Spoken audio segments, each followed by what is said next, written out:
I'm not smooth. I'm super hairy. So the idea of being a young hairless twink, I never wanted to be that. It was never my erotic Mm. attraction. I always wanted um, knowledge, experience, spiritual growth, intellectual growth, and I always looked to older people as repositories of that. Want to listen to this episode ad free? Head on over to our Patreon. That's patreon.com/, Ivory Tower Boiler Room.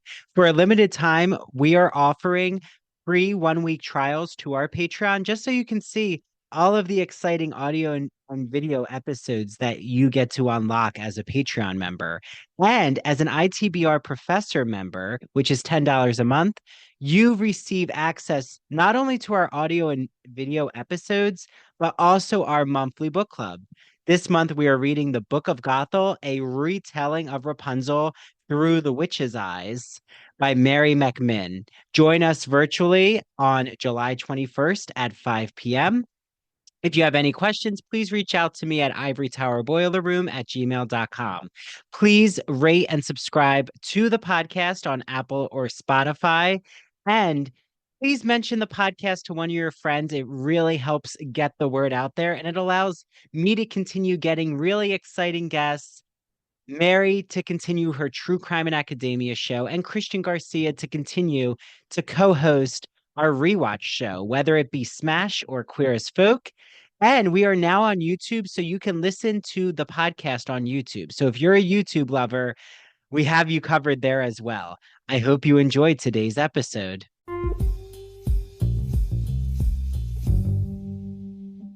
Hi, this is Dr. Andrew Rimby. And when I'm not here with a podcast microphone, I am consulting. I have offered small businesses social media marketing consulting services. I've had a few college and mission essay clients who I'm happy to announce after working with me, they got into the colleges that they wanted to get into. So, congratulations. I worked on a thesis for a graduate student, and I recently have worked on a published journal article to provide some editing tips. I also have worked on podcast consulting with those who are either looking to tap into new social media marketing strategies for their podcasts, whether it be how to get onto YouTube, how to work on their TikTok, even how to use Instagram and how it differs from TikTok for social media clips.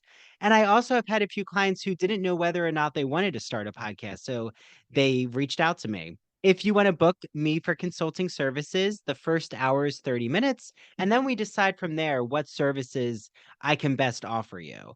So please reach out to me at ivorytowerboilerroom@gmail.com, or you can search for me on Google under Ivory Tower Boiler Room and you'll see my phone number there.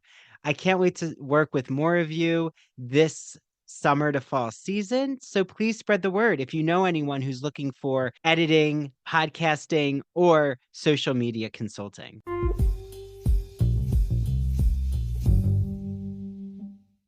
Hi, everyone. This is Dr. Andrew Rimby, and welcome back to the Ivory Tower Boiler Room Rewatches Queer as Folk, episode 10.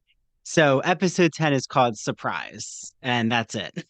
uh, so, not much context given, but I'm joined with a very exciting guest, someone who I've actually had on my bookshelf for a while, since 2018, without actually getting to meet him. So, this is a pleasure. I am joined with writer, therapist, and pleasure activist who is coming from New York City, Don Shewey. So, Don is a journalist, critic.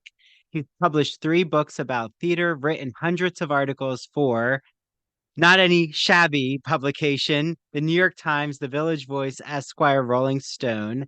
He has chronicled his psychosexual spiritual adventures and essays that have been included in anthologies, including The Politics of Manhood, Best of the Best Gay Erotica, The Queerest Art Essays on Gay and Lesbian Theater, and Men Like Us. His book that I am going to be chatting about is called Daddy, Lover, God, A Sacred Intimate Journey. But the one that I actually first had from 2018 is called The Paradox of Porn, Notes on Gay Male Sexual Culture. So I'm so thankful for Don to be here and to recap episode 10. So welcome, Don, to the Ivory Tower Boiler Room. Thanks for inviting me, Andrew. But you had me watch episode 11 of Queer I as mean, Folk. sorry, episode 11. It All is right. episode 11. I know. I like one time joked with a guest here that there's going to be a time where I did the wrong episode, but no, it is episode All right. 11. There we go. Uh, and episode 11 is called Surprise. Um, Oh, right. so yeah. Thank you for joining. Right away, I have to ask you about the age of 30, since Michael is turning 30 years old, Ted is 33, and Brian says to Ted, well, basically, you're dead. Uh, so how do you feel us being an intergenerational queer male dynamic right now? I'm a millennial. I'm assuming you're a baby boomer, but I know what they say about assuming. Um, so are you a baby boomer? Uh, I guess uh, technically I'm a baby boomer. Yeah. Okay. But what did you think about this turning 30 basically being the end of your life? I think that's a hideous, toxic myth that I hate that even TV shows promote that. Yeah. Do you think it's something that's even more charged in the queer male community? I just don't, I don't know. Not my community. Yeah. So, you know, what kind of community are you a part of, or even like Queer as Folk? Was this something that you had watched when it first came out in the 2000s? Well, I'll say this. I should probably admit that I'm a total snob about TV shows, and I'm super picky about what I watch and what I don't watch. I watched the entire British run of Queer as Folk, which I enjoyed. I thought it was well done. I watched most of the first season of the American version, and I disliked it intensely. So just starting there, I get that, there's something fun about a TV show where everybody's gay, but I just not a fan of the show in general because it, promotes all these toxic stereotypes about gay men. The casting is extremely bland and homogeneous, and we look at it now and it's like, really? That's really that was revelatory. I get that for some people it was revelatory because it was, some version of a mainstream TV show where everybody's gay. And there's something sweet about that. But man, do I have a lot of critique of the show as, you know, as written. So I'm just Well, being I really love the upfront critique. about it. No, you do not have to be a lover of the show. Actually, I sometimes find the most engaging conversations and is when you're a critic of a show. It'll bring out some interesting points. So I'm assuming that me having you watch episode 11 was the first time you returned to this show Correct. since its beginning, premiere. Right. So when I think back to when I was 30, it was a different time. Uh, before social media, before Queer as Mhm. Folk. But I always grew up in, I'm not every gay guy, but I always wanted to get older. I always admired older people. I'm an intellectual. I'm a political activist. I was raised as a, baby feminist as much as a gay activist.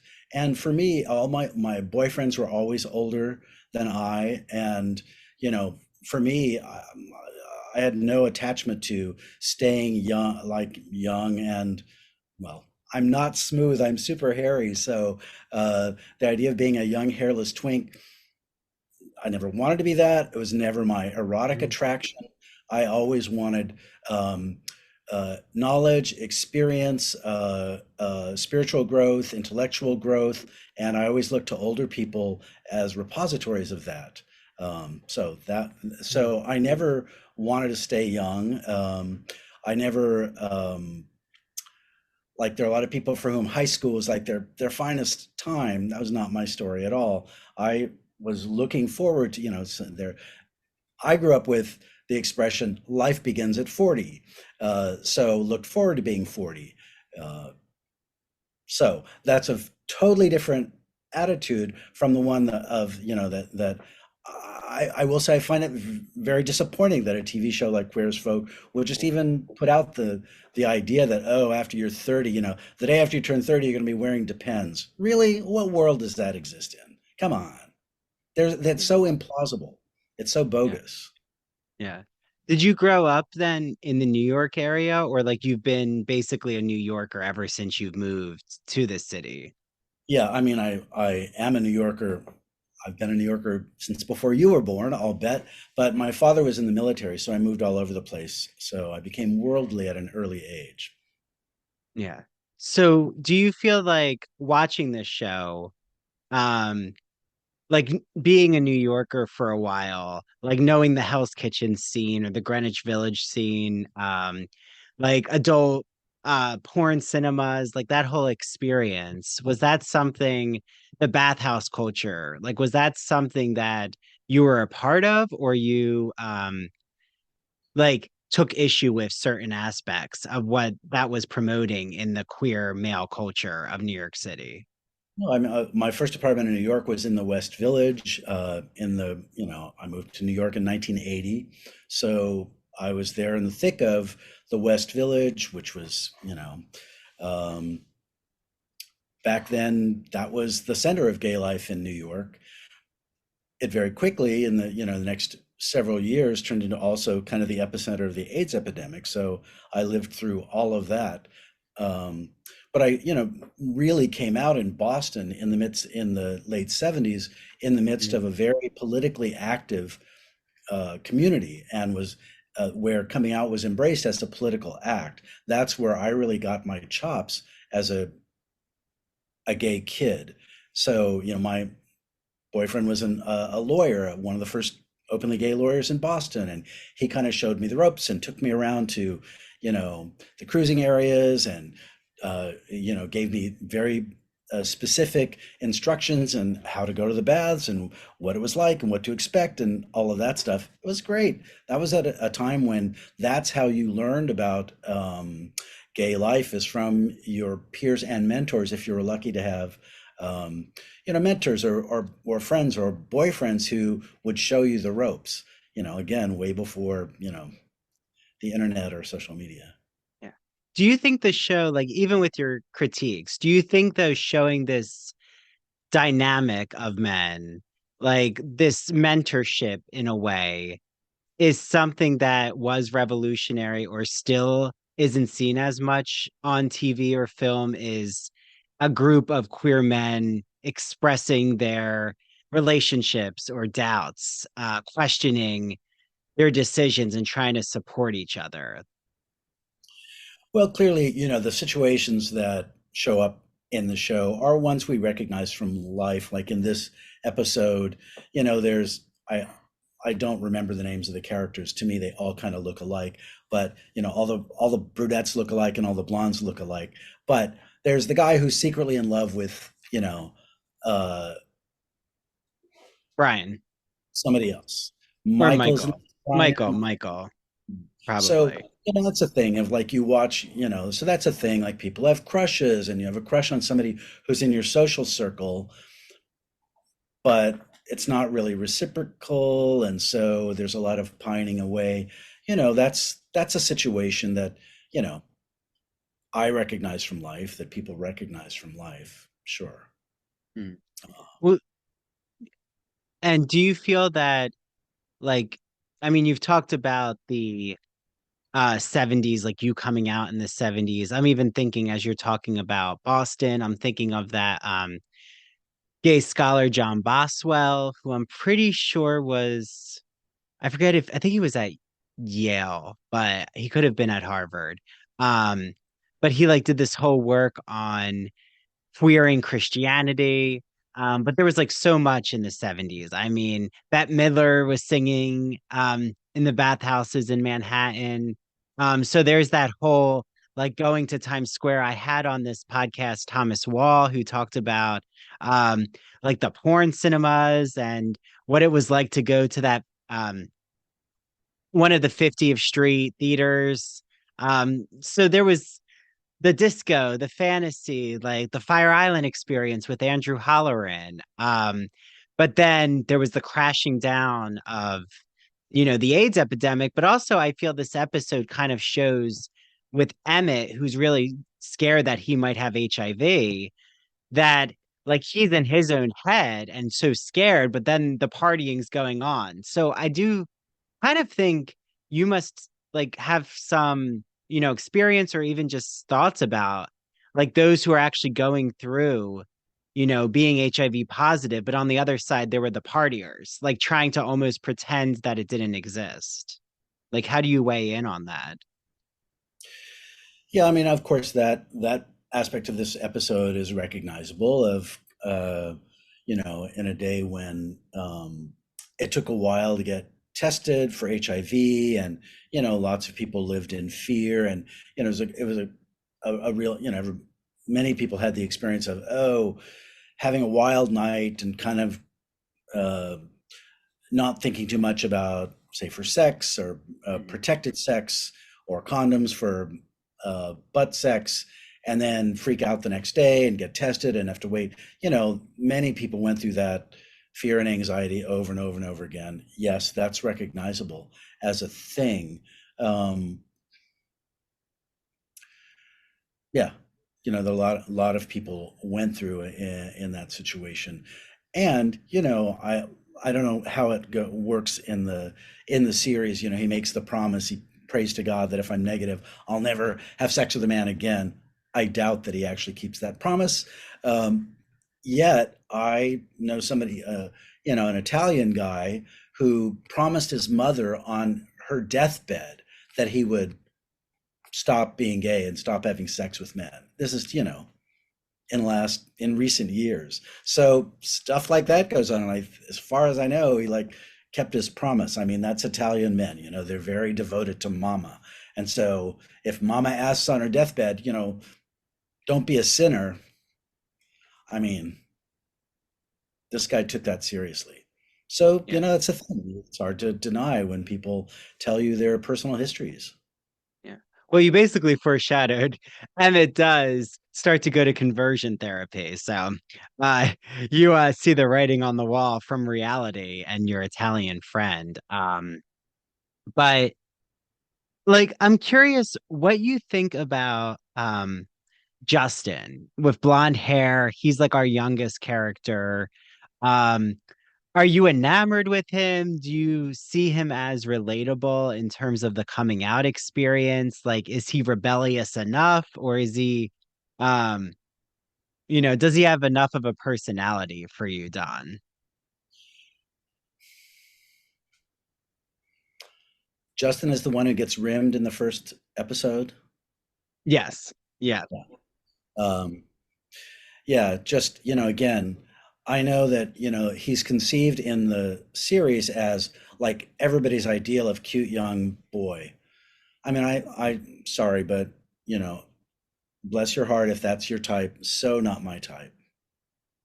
Mm. What is your type, Don? I'm I've always, curious I've, about this. I've always liked hairy guys. I've always liked older guys, receding hairline, a little bit of a belly. Those are all totally fine by me. To me, those are signifiers of masculinity. Hairless, skinny twinks. I don't get what's masculine about that.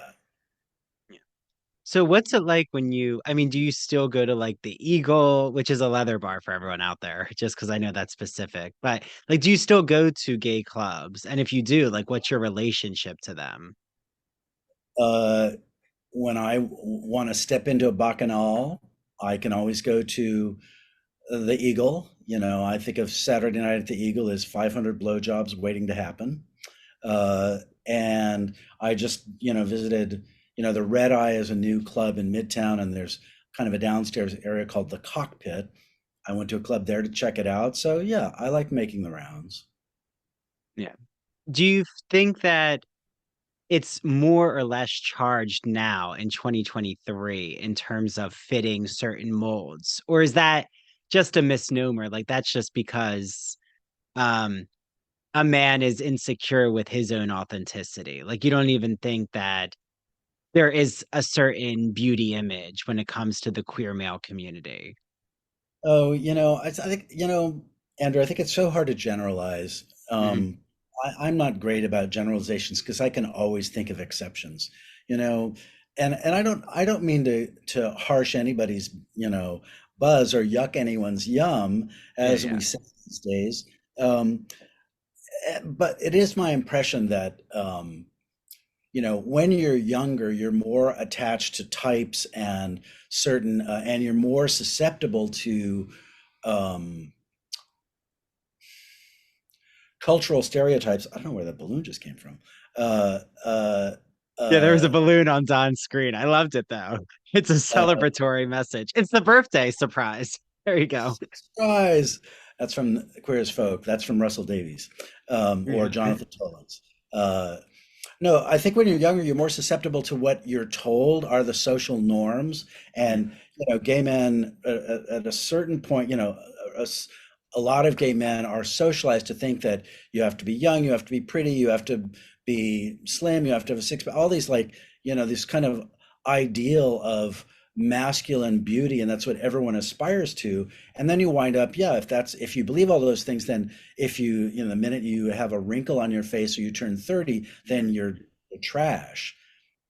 That's just such bullshit, that just doesn't make any sense to me at all. And I find it kind of tragic that people buy into that mentality, which I think is a thing of the past. I think nowadays, partly, this is one of the benefits of the internet, is that, you see all kinds of gay life. You can't go anywhere, you can't click around anywhere and not discover all kinds of pockets of gay life and people who look all different ways, um, different colors, races, ages, even pornography, which I wrote a book about. So I've spent a fair amount of time enjoying uh, erotic imagery online, and there was a time when skinny hairless twinks were like what were was considered to be the ideal that everybody wanted to jerk off to, but that wasn't for everyone. In the 70s when, gay porn really came out and there were magazines and movies and so forth, there were also, the whole Richard Luck and Joe Gage, you know, uh, men with mustaches, men with longer hair, men with hairy bodies, and that was more appealing to me. And so there's never really been just one limited uh, style that is the only acceptable model of gay beauty or gay attractiveness, even though there are lots of people who did buy that myth. That TV show, The A-List, I found completely horrifying because it was full of these kids who just like bought the myth that club culture is all there is to gay life. Whew. Good luck, kids. If that's what you think, life is, that's kind of sad and it's kind of paltry. There's a much bigger, wider world out there than club culture. Club culture can be fun, but it's not the only thing.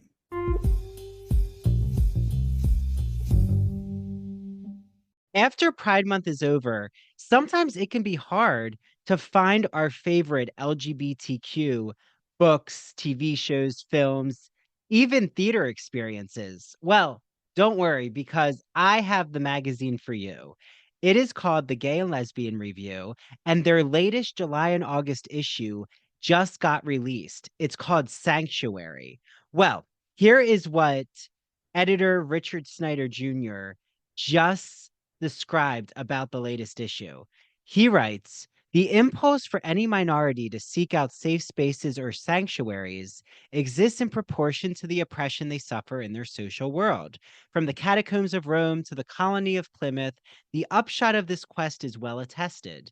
Members of sexual minorities have undoubtedly been forming their own private communities for centuries. Would Plato's Symposium be an early example? But it was only in the 19th century that sexual identity became a criterion for forming associations of like minded individuals. Well, this issue has everything: an article about Andy Warhol's factory, an article about how Nantucket became a gay haven, how a lesbian art colony formed in St. Augustine, even how a gay bar in San Antonio fought back and won. for recognition of the LGBTQ community. So, the ITBR is so excited to partner with the Gay and Lesbian Review, who is offering an exclusive discount code. Head on over to glreview.org, click subscribe, and enter the promo code ITBR50, that is ITBR50, to receive 50% off any print or digital subscription. And make sure you follow at the GL Review on Instagram to see all of their latest news.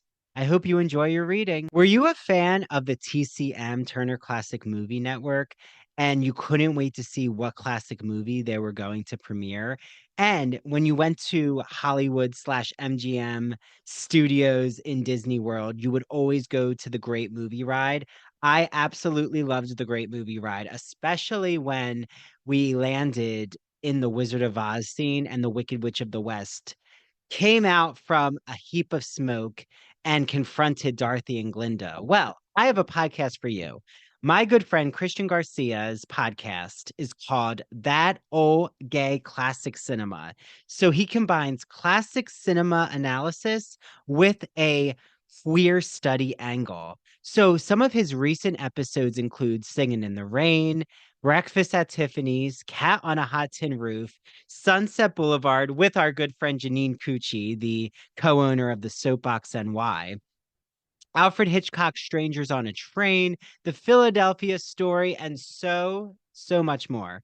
You can listen to his podcast wherever you get your podcasts, like Apple or Spotify. And every Friday, I release a new That Old Gay Classic Cinema episode because he is now part of the ITBR network. I am now releasing his episodes on the ITBR podcast. So make sure that you have a listen because I was on his first episode talking all things The Sound of Music, which, if you didn't know, I was Captain Von Trapp when I was in high school.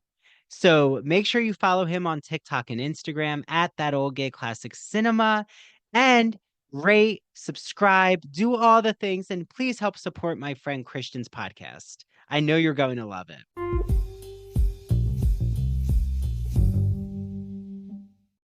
And, don't let anybody tell you that's the only thing to aspire to. Yeah. Well, my boyfriend and I call them scene kids. Like they want to be in the scene, but I go to Fire Island a lot and I now have like made a tradition of staying at the Belvedere and I've learned so much from like embracing my nudity, but like how it's not just a sexual. Like before I thought, oh, when you're nude, it's something that has to be sexually charged. But then I'm like, wow, like I'm actually having these intellectual, in-depth conversations with intergenerational men. And it's like that space of security or comfort is so welcoming. And it's something that I feel this, like if I have any critique about queer as folk, I mean, there's a lot of critiques, but I am kind of always waiting for the different generations to come together and it's like not happening. It's a very like you're having me see what this show's limit is, which is it is really obsessed about beauty, like age, beauty. Um Justin, I mean, is 17, I think. So like he's our younger person, but it really is not even when they're at the gym and they're nude in the steam room, it's always like to get a blowjob or I don't again, it's a very fantastical pornographic fantasy of what the steam room is. Like it's not like what I've seen, in conversations at the Belvedere. It doesn't necessarily get into that um liberatory way of being comfortable with your body. I mean, Don, you're an expert at your like pleasure activism, and I'm sure you have thoughts about um what nudity, like the liberatory feelings or aspect that that brings. I mean, like me talking about the Belvedere, what does that bring up for you? Well, I think of the Belvedere. I mean, I love that you've discovered that it's a whole world. The Belvedere is a hotel, a gay hotel in Cherry Grove. Most people think of Fire Island, think of the Pines, which is the community that is, you know, f younger, buffer, mostly male. All the stereotypes of kind of club guys and gym bunnies and people who spend all year long um, going to the gym to look good in a speedo, go to Fire Island. Whereas Cherry Grove is older, and there are a lot of lesbians and gay men, and it's a much more relaxed, less competitive environment. And the Belvedere is where people from all over the world come and hang out, and it's a hilarious sort of rococo environment with hilarious old-fashioned uh, um, decor. Yeah. But it is a place where well, I think Cherry Grove in general is a community that is more and more mixed in every way. There's like been a huge effort to make Cherry Grove specifically, and also the Pines, more welcoming to Black and Brown queer folks, which has been happening uh, over time. Yeah. And I went to one of my first teas last summer. Like I never really went to the tea at the Pines, and like it was exciting to see almost like 200 men, but at the same time I could feel like the competitive um I could feel the sizing up or even right, but of course there's always exceptions to the rule. Like you said, generalizations are harmful or misleading because there were like those who were just having a grand old time dancing, did not care in the world. I love that attitude. But then there's definitely the Hell's Kitchen gay, which they don't all live in Hell's Kitchen, but like this stereotype of kind of like the A-list or someone you would like want to cast, maybe Hollywood would cast as who they think frequents the Pines. Um, and again, it's great if that's how you want, like you aspire to do that, but also I'm always curious, what's the personality behind this image?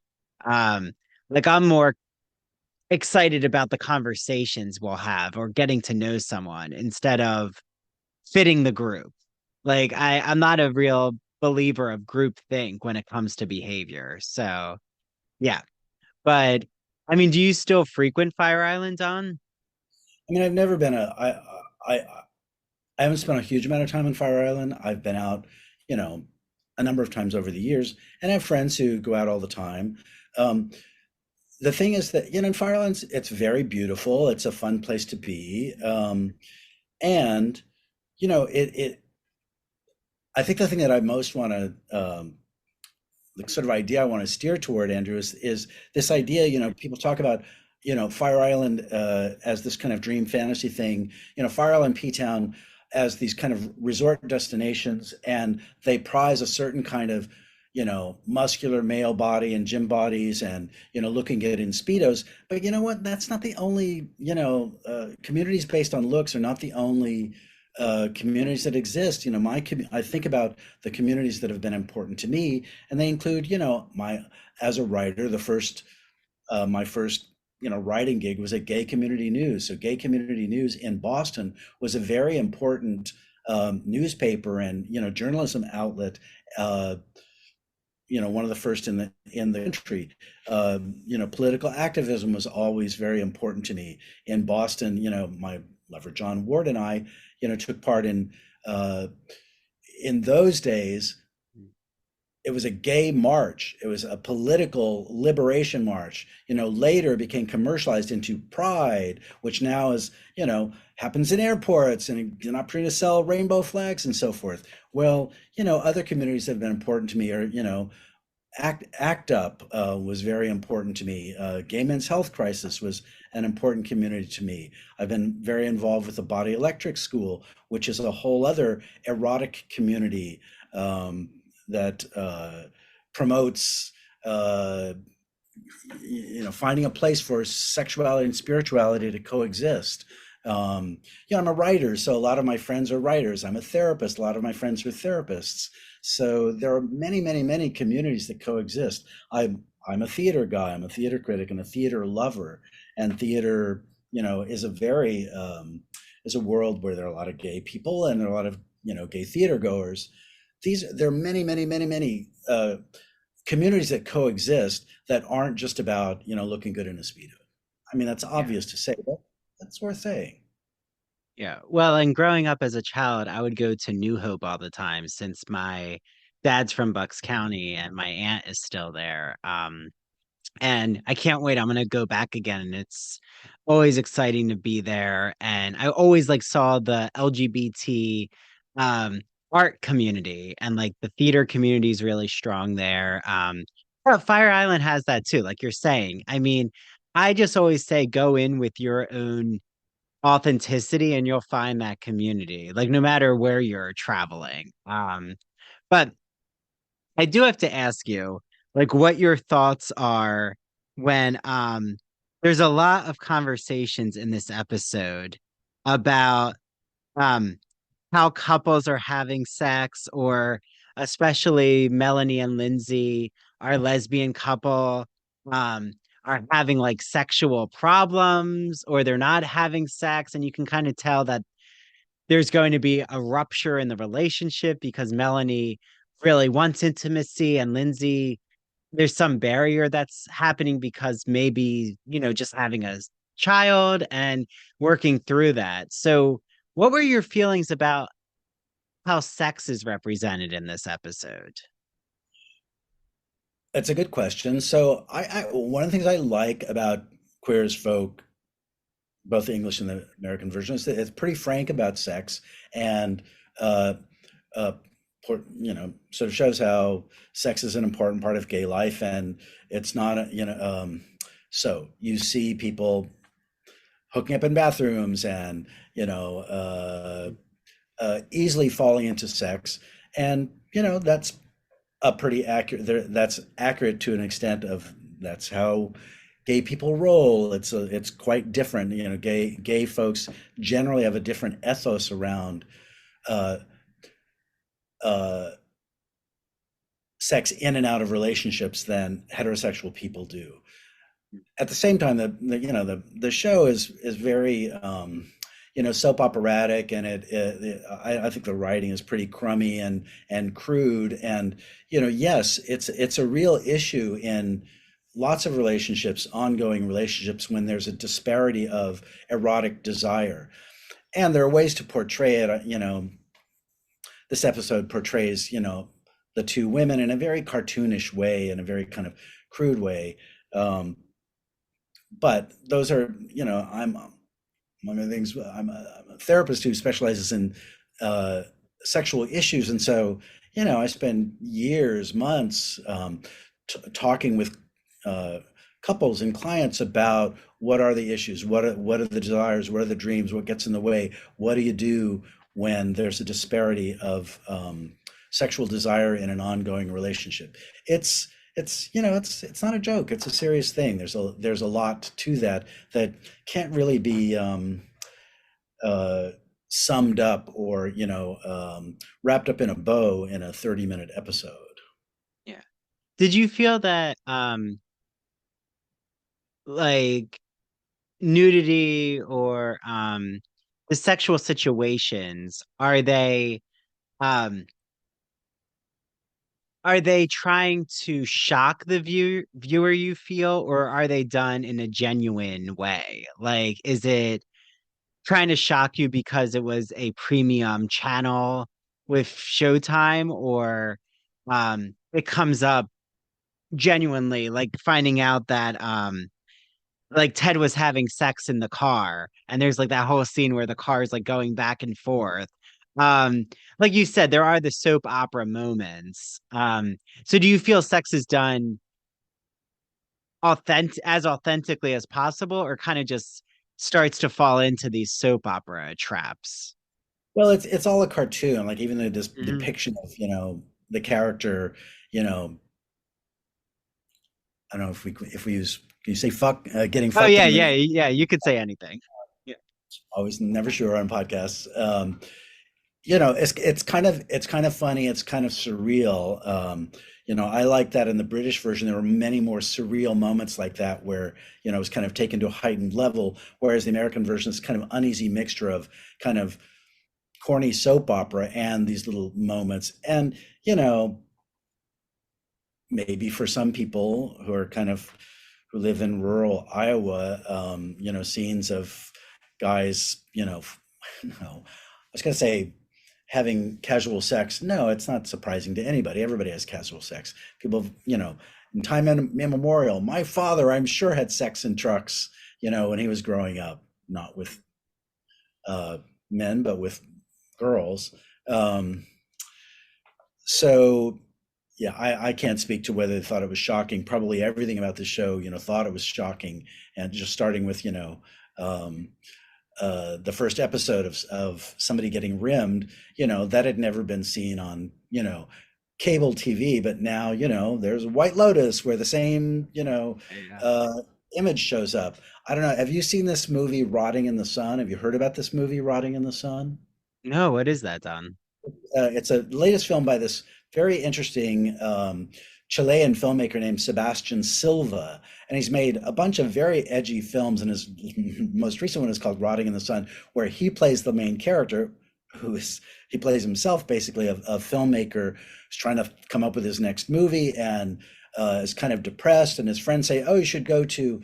They have some other name, but they send him to Zipolite, which is, do you know about Zipolite? It's Mm-mm. a town in Mexico on the west coast in the state of Oaxaca that has a famous gay nude beach, or nude beach. Like the whole town has a legal nude beach, and everybody's like naked on the beach. But then there's a little area they call it Playa del Amor, the beach of love, where at sundown every night it becomes a big orgy on the beach. And in the movie, they show that. They show, the main character going to the beach, and, hilarious. It's a to me it's a realistic portrait of like going to a beach like that, and being surprised at all the dicks just hanging out, and then guys going behind the rocks and having orgies on the beach. And there it's depicted very openly and very explicitly, which I like. Queer as folk is still a little kind of tame about it, little just tiny like shadowy uh glimpses of guys in the steam room or guys at the party. Mhm. I don't know if they're in the bathroom or bedroom, fooling around with the party guy, whatever the action The figure soup. is, Oh yeah, the yeah, comic book hero who's almost a whatever. stripper. I don't know what Right. was going on, but yeah. Who then I guess is servicing the other guys? I don't know. He seemed to be just allowing himself to be worshipped, by anybody who wanted to have a go at him. Yeah. I wanted more Well, of that. I wanted the full so you screen. wanted more of okay. So you I'm, wanted more I'm a perv. perspective of that. I want more, More angles. more explicit. Yeah, yeah. So I was curious because, like, you wrote The Paradox of Porn. You've talked about like the liberating aspect, the oppressive aspect of porn.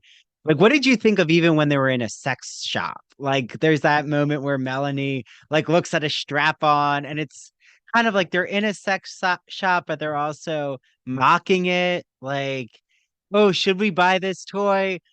Oh no, that's like ridiculous. Who would need this dildo? Like I didn't know what to make of that scene.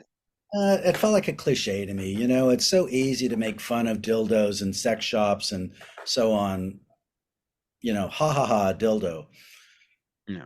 How about a new way of looking at it? How about actually, like the people, my experience of shops like that, good ones like Good Vibrations or, Toys and Babeland, like the people who work there are really smart, and they're like, the baristas or the budistas at cannabis dispensaries, they know their stuff.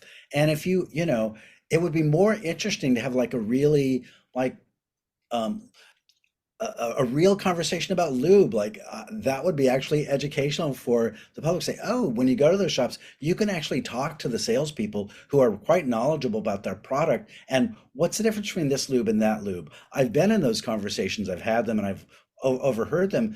They're fascinating, and they're more interesting than saying, ha ha ha, vibrating dildo.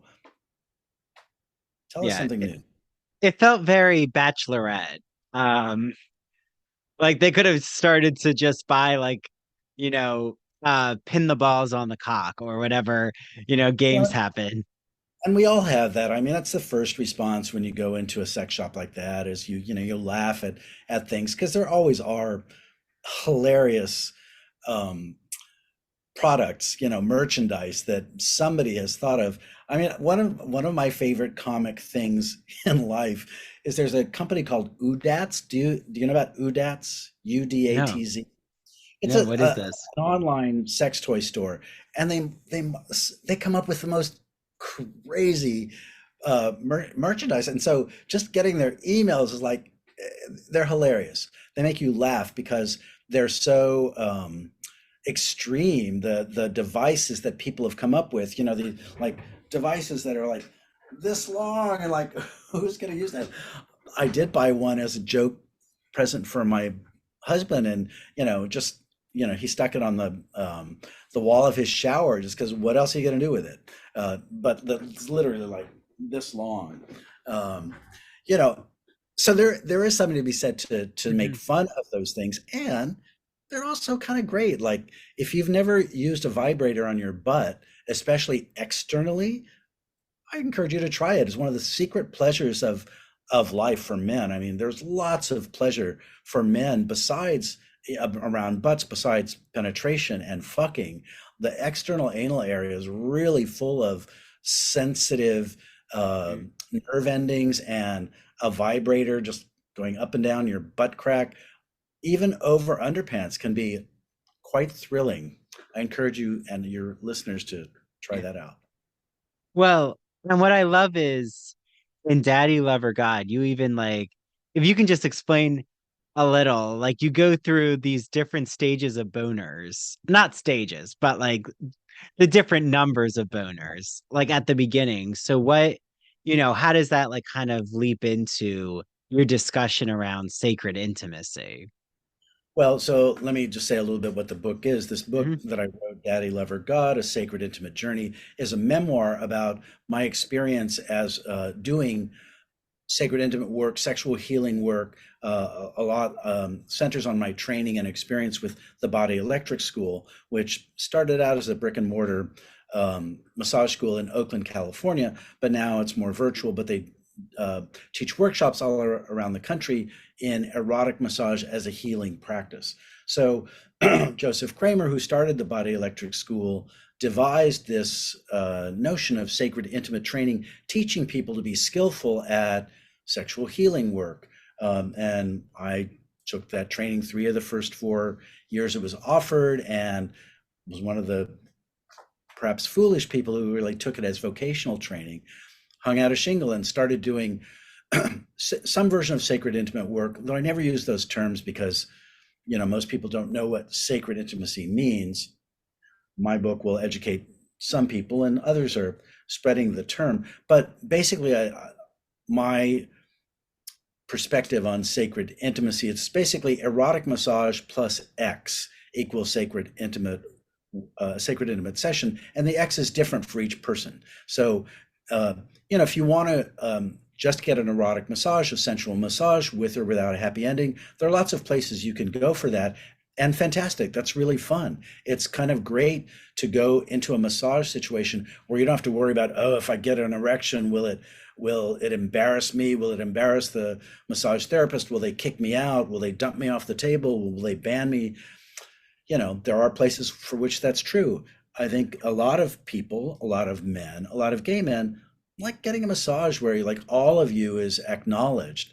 So that's the style of massage that the Body Electric School teaches, is about raising and circulating erotic energy around your whole body. So it's a full body experience, not just a genital experience, let's say. And it involves breathing, and you can squirt if you want, but it's not necessarily like ejaculation is the be all and end all.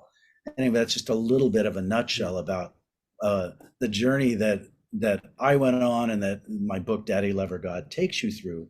But you're referring to a chapter where I describe, um, again, when you're working as a massage therapist, you get to um, witness a vast variety of bodies, body types, body functions, different how you know um, how different dicks can look, and how different balls can look, and foreskins or not foreskins, and how uh, nipples that are erotic and nipples that aren't erotic, butts that are erotic and butts that aren't erotic, and all the different specialties that people have.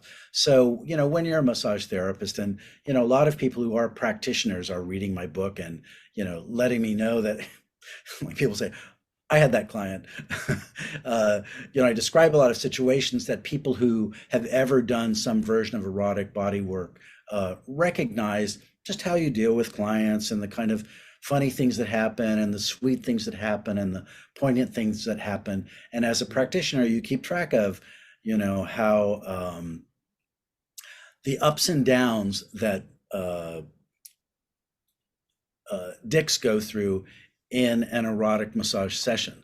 For a lot of guys, this is an important training because, porn, for all the things that are wonderful about porn, kind of plants the seed that you can get hard on command, and you get hard, stay hard for hours and fuck for hours and come on demand and, shoot across the room. Well, that's not actually how most people's bodies work. And so, it's a little bit of a, uh, there's an opportunity to kind of learn that everybody functions in a slightly different way, and you get to figure out how your body functions and let that be okay. And the truth is, in sexual situations, most guys erections come and go. It's not like Mhm. most people, over the age of 17, your erection is not necessarily 100% reliable. As you get older, that really becomes an issue. I mean, issue. It's a situation. So you just learn to factor that in and know that it's not, I've definitely, as a sex therapist, guys have come to me who have like distraught and think that it's tragic and their life is over because they had a date and they lost their erection. That's not the end of the world. It doesn't mean your dick is broken. It's just that, that's an experience that everybody has. But the first time it happens, it can be really upsetting and frightening. And, you know, it's practitioners like me exist to help people understand what the range of experience is in sexual practice. Well, I have to ask you then, Don. So what do you think of um just the abundance of erectile dysfunction medicine like Viagra, or even now I'm being advertised in like my early 30s, so many of us are getting these ads on social media about hymns, which is like, right, they're like, you're now going to be good for, the second round. I mean, so, do you see pros and cons with this kind of medication? Well, the erectile dysfunction meds are uh, useful because guess what? They work. And those companies are capitalist operations. Uh, they want you to buy their product. Hims is just the same as Viagra. You can get it prescribed by your doctor, or you can buy it online from, the Hims company. Um, Listen, if it one of the things that's great about the ED meds is they mostly give guys confidence.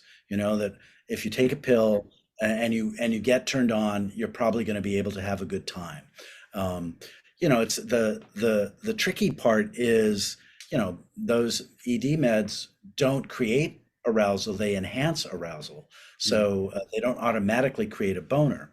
There's now a whole thing with injectable meds that older guys are very happy to discover that you can inject trimix or quad mix into your dick if you can get over your squeamishness about sticking a needle in your dick, and voila, you have a nice healthy boner for a certain amount of time. um, there's something to be said for those things, and also recognize that erectile dysfunction happens to everyone. They say, 40% of men who are 40 experience erectile dysfunction, 50% of men who are 50, 60% of men who are 60. You see where I'm going with that. It's a, Hmm. it's a normal part of life. And, there's lots of mythologies about, you know, masculinity, and you're supposed to be able to get it up on command. And, a lot of those mythologies are oppressive. You don't have to have a boner at all times in order to have a good time.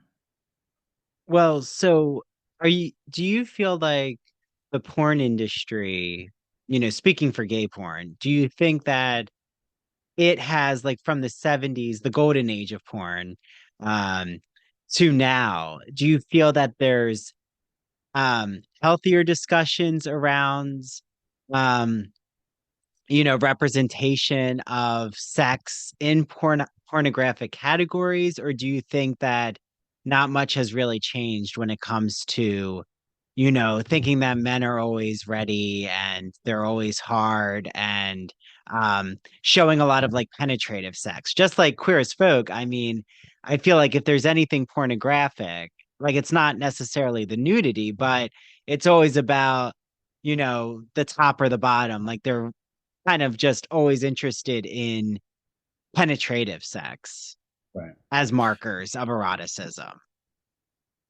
Right. Well, porn has changed a huge amount over, my lifetime for sure, just in terms of the technology. Once upon a time, it was a very commercialized thing that only existed as, films and videos. Now, that's not really what most people watch. Most people watch clips or they take videos of themselves and, home videos and handheld videos and, selfies. People look at erotic imagery in a lot of ways. Um, the things that and hooray if that's fun, if it turns you on, great. The things that trouble me a little bit are that cameras are ubiquitous. The assumption that you're having sex not just with your partner but with your phone. Maybe you could put it down. um, uh, Representation has changed lots. You see lots more different types in erotic imagery wherever you want to find it. At the same time, there are certain things that don't get certain pleasures that don't get depicted because they're not especially photogenic. The reality is that like taking your time and like the depiction of blowjobs in porn is mostly crappy. And when people try to reproduce what they see in porn as a blowjob, no one's happy. It doesn't feel good. It's way too fast, and it may look exciting, but it doesn't feel exciting.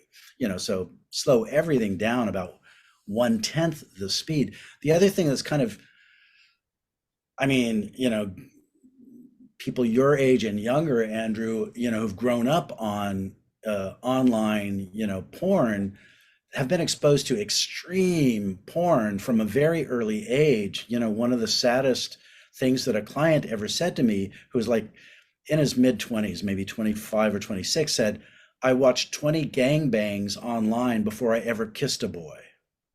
Wow. How about that?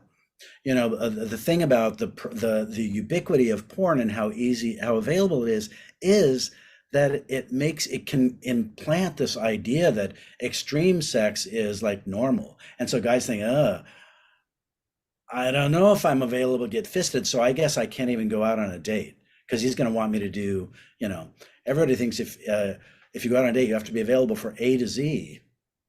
And if I can't do everything, I'm if I do anything, I have to do everything, and I'm not available for everything, so I guess I better do nothing. That's an Wow. attitude that I think porn has implanted in people's heads that's a little hard to dislodge. Yeah. Well, I was actually just talking to my boyfriend about how beautiful it is just to cuddle or like, you know, feel his arms around me. And, like that's something where I'm missing that from Queer as Folk. Like I'm missing the, embracing or just, the erotic touch.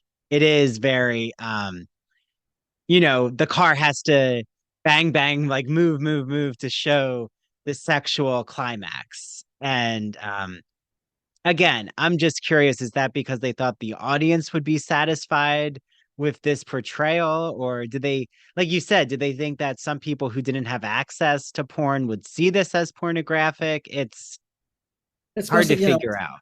it's a TV show, Andrew, right? So Hmm. all TV shows, all TV series operate on these like little, devices and assumptions and the way of shooting things and the rhythm that, jokes have to happen, everything has to happen at a certain pace. That, that's just TV shows for you. Mm. If it would be incredibly experimental and incredibly daring to have an episode where two guys were just in bed for half an hour and did nothing but cuddle and chat. That would be, people would find it well, many people say, "Oh, that's not TV, that's too boring." Other people would be riveted. Just the same way, for so many people who never saw gay social life being depicted have been riveted by every moment of Queer as Folk because they never saw a room full of gay guys having a birthday party. I mean, for some people, that is a revelation, and bless their hearts. That's what a show like Queer as Folk is for. But go look at Looking, which is another, Mhm. TV show that has a whole other, to my mind, more authentic depiction of gay social life and a community of gay men and how they go about their dating and professional lives and sex lives and spiritual lives. There are lots of different ways to depict gay sex and romance. Yeah, I might have to do Looking in the future because I thought that show was wonderfully done. Okay, you did watch it. Mhm. Yeah. But like that's why with Queer as Folk, it's actually very exciting when like Brian is vulnerable or there's like Justin and Brian eventually will have more moments where they're cuddling and talking, but it all, it all has to happen after the fireworks. Like they're kind of building us up to this point where the men have to lose a lot in their lives in order to see the beauty of the simple. Not, and I don't want to say simple because it's not like from your work, it's not simple, but the beauty of just, embracing and like that like that can be enough for that night. Like it does not have to be the whole menu. Um, but yeah, so like I know we're getting near the end, which this has just flown by, Don. Um, the only like other thing from the episode I really needed to hear your advice about was, well, I mean, there's more if you want to talk about it, but because we talked about so much. But what did you think about the whole Brian deciding to, as Deb, Michael's mom said, like throw Michael off the cliff by literally bringing his employee, I mean, he's the supervisor to her, but having Tracy come to this birthday party and find out that he's gay by like meeting his ex-boyfriend and just like creating this I mean, fireworks I thought that moment. whole subplot was. Yeah. I mean, I know that women get crushes on gay colleagues and so forth, but I just thought that whole plot line was bogus. Like, come on, that girl knows he's gay. She's got to be out of her mind. She can't be that shocked. That's ridiculous. I thought that was just dumb. Yeah. Yeah. Did you think though that Tracy aside, the employee, which I agree with you. I mean, uh she's doe-eyed and I'm thinking if this if she really believes that he's straight, like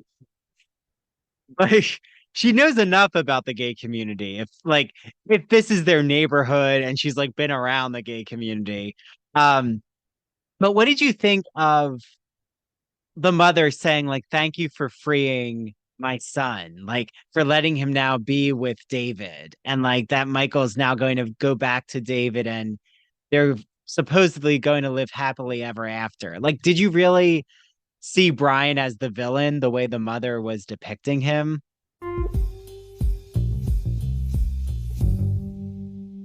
While it's still summer, and I hope so many of you out there are enjoying beach days, I know that while I'm at the beach, I'll have a thought pop into my mind like, wait, what am I going to assign on my syllabus? What books do I want my students to read? I know if you are a college educator listening right now, or a student, or someone who just really enjoys and values academic writing and academic topics, I have a press that you need to know about.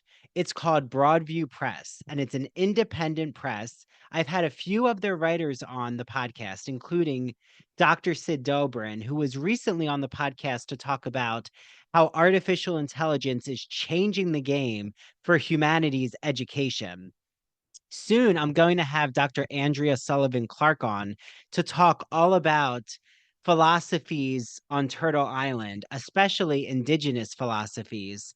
And what does she think about how pop culture looks at Native American narratives? If you are looking for a text to assign your students in the humanities classroom, Broadview Press has you covered. They have a book that just came out called Academic Writing Now, a brief guide for busy students. It is designed to cover the basics of a college writing course in a concise, student-friendly format. Each chapter concentrates on a crucial element of composing an academic essay. It is available as an ebook for under $30, and it includes readings on contemporary issues like AI, climate change, and campus life. I'm so excited because Broadview Press has released an exclusive discount code, Ivory Tower, for 20% off your broadviewpress.com order. That's Ivory Tower for 20% off. Make sure you follow them on Instagram at Broadview Press. Enjoy all of your reading. It's officially beach season, which means I need all of my favorite Bath and Body products, but this time I need beachy scents. Well, my favorite Bath and Body boutique, the Soapbox NY, has me covered. From Farmhouse Fresh, my favorite company for all things face masks and retinol creams, to Finchberry, a beautiful bar of soap that looks like a slice of cake. I especially love the emerald one because it reminds me of the Wizard of Oz. I also love Wavertree in London. They have summer cocktail scents like peach Bellini, Prosecco, and so much more. They also have a blending bar with over 200 essential oils. So Janine, the co-owner, she knows my favorite scent is French vanilla and almond. So I've had the body wash, the bubble bath, the body lotion. If you don't live on Long Island, which I don't live on Long Island anymore, I still am getting my favorite products because the Soapbox NY has an extensive website as well as an Instagram and TikTok where you can place your orders by just DMing Janine. So if you do live on Long Island, definitely make a day trip out to Port Jefferson. It's a beautiful beach town. So you can follow the Soapbox NY on Instagram and TikTok. That's at the Soapbox NY. And you'll see all ways to contact them. I hope that you enjoy all of their products as much as I do. I mean, I now have gotten all my family and friends addicted to the Soapbox NY. So if I can get more of you out there addicted to their Bath and Body boutique, the better.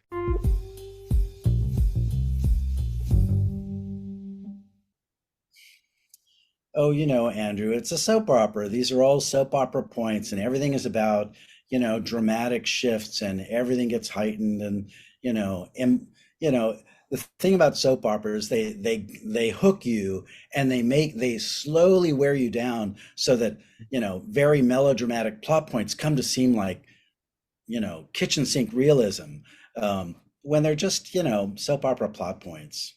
You Yeah, know, you got to have a dramatic shift every 5 minutes, whether it makes any yeah, sense about the characters or not. very true. Well, and like because you brought up the A-list, I feel that when they've tried to do reality TV shows that center on queer men, they try to have just like any reality, they try to do more of the Real Housewives um dynamic of a soap opera meets the queer men. And I keep saying we should have a queer male reality show where we actually find out about their passions and their entrepreneurial spirit, their work. Like instead of like always just forcing them into party situations. But I then it mean, wouldn't fit the queer as folk narrative. we all know there's nothing real about reality TV. No. It's just as scripted and edited as the most outlandish, or sci-fi movie set in, on Mars in 2070. It's all, completely make believe without much authenticity. Though I will say that the kind of shows like that I've enjoyed, like what's that one called? We Are Here, about the like drag queens that go around to small towns and coach people to to do drag. And that I find that really poignant, the juxtaposition of where Bob the drag queen will go around and round up the misfit queer kids in town and give them some love and support them in uh, being real, being authentic, being uh, finding acceptance. That has a nice, a sweet impact on the world. Um, yeah, I don't Yeah. know. Any That was uplifting thing, any uplifting message about the A-list, just because I actually have like it's an acquaintance, but Jess Rothschild and like those who are actually behind that show, I've like we've reached out to each other. So like I have kind of a relationship. Well, one of them was actually not no surprise, is a producer behind the Real Housewives. So it did yeah, come from that world. yeah. It's a Um, heightened. yeah, anything you liked about the A-list, Don. Not like you have to redeem yourself, though. I can't be any kind of expert because I think I only watched one episode, and as they say in the musical "Merrily We Roll Along," now I understand what the A stands for. Yeah, and it's not a positive. Um, so I do love that Merrily We Roll Along reference. I'm a huge Soundtime fan. Um, but okay, so the A-list is not for you. That's okay. Not every flavor is meant for everyone. But I am curious, not because this has to be the Real Housewives centered, but they did make a huge deal on the Beverly Hills Housewives. Denise Richards, I don't know if you know that actress, but I know nothing about Real okay. Housewives at all. I've Okay. never watched it, never cared to watch it, so I have nothing to say about Real Housewives. Okay. Well, the only thing that I would Tell be me. curious about is they kept making the punchline about her husband having a happy ending massage into this very shocking negative depiction of sex. And like he felt so like they pigeonholed him to make him feel so embarrassed. And Denise Richards kept saying like no, like this was just something that we enjoy as a couple and there was nothing nefarious about it, but like they kept trying to um villainize this depiction of eroticism. So I'm just curious, like have you faced that even when you talk about the work you do, or like the shock of people hearing about even just erotic massage? Like do you think there's just a lot of misconceptions out there? Well, that's why I write very specifically and explicitly in my book Daddy Lover God about all the various things. It is an opportunity for anyone who's curious to sort of be inside the mind of someone who does erotic massage for a living and see what goes on. But I want to, since we're talking about a TV show, I Yeah. want to mention a moment that I thought was one of the best, most sophisticated moments talking about this very thing about sex and sex outside of marriage on The White Lotus season 2. Did you see that? So Yes, there's I a did. moment when one wife is just insane because she found a condom wrapper on the sofa, and her husband denied that anything happened, and the other wife says to her, maybe something happened. I'm pretty sure it wasn't important. And I thought that was the best Mm. attitude that someone could convey to, like, come on, people, we're adults. If your husband likes to, go to stripper bars, it's probably he's not going to leave you for a stripper. If he looks at another woman, if you look at another man, it doesn't mean it's all over. It means you're a living, breathing human being. So cut yourself some slack. It's probably not that important. Yeah. I love that Yeah. that was shown. That was a really nuanced and I thought beautifully written and acted moment of the clash between one very fearful idea about sex outside of marriage and one just more sophisticated and accepting of, you can't expect yourself to fulfill all of your partner's sexual desires for your entire life. That's just not realistic. Mhm. Well, this is why, people need to learn more about sacred intimacy, the self-knowledge that you discuss about erotic pleasure, like what pleasure activism is. I find everything that you say about sexual healing and like working through trauma through this through erotic massage or even like this journey that you've gone on. I mean, I feel speaks to so many who've had traumatic events surrounding sex or even just negative messages like the one I talked about from the housewives, that could like even be used for fuel as drama. So this is why everyone should get Daddy Lover God by Don Shewey. um and also, if they want to like reach out to you, Don, like what's the easiest way, if people are listening and they're curious about your work as a therapist or contacting you, how can they do all of that? I'm easy to find online. DonShuey.com is my website that is a writing archive, and you know, I'm Google me and I'm easily found online.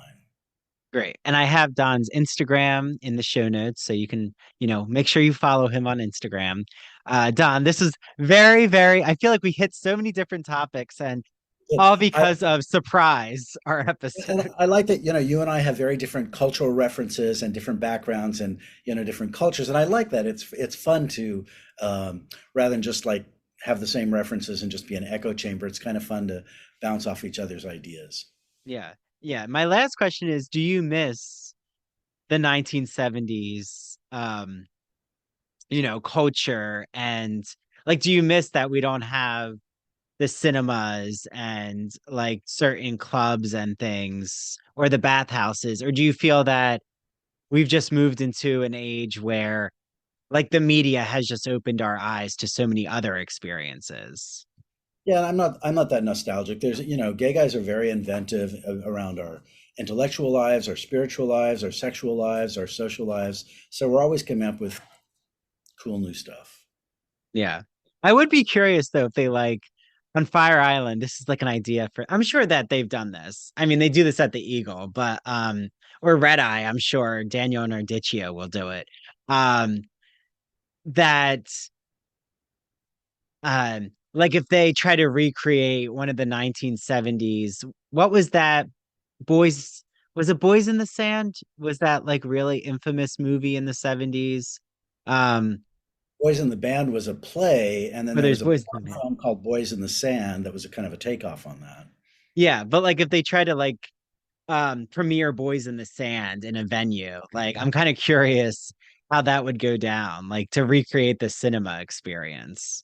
Um, I I don't know. mean, people do it all the time. There's a guy named Adam Barron who is a party promoter and who Mhm. also uh, organizes a film series called Queer Art Film at Oh, Anthology of Film Archives once a month in New York, and he's great at putting all those things together. okay. I'll have to look it up. Okay. Yeah. You've opened my eyes, Don. But yeah, and Red Eye is a really like Daniel, and I think I met his co-partner Sam. I'm pretty sure. I hope that's his name. But Sam I met at a book event recently and was very sweet. So yeah, a cool place to check out in New York. I'm not being sponsored by them, just to be clear. So thank you, Don. Free Again, advertising. every wait, what, Don? Free advertising.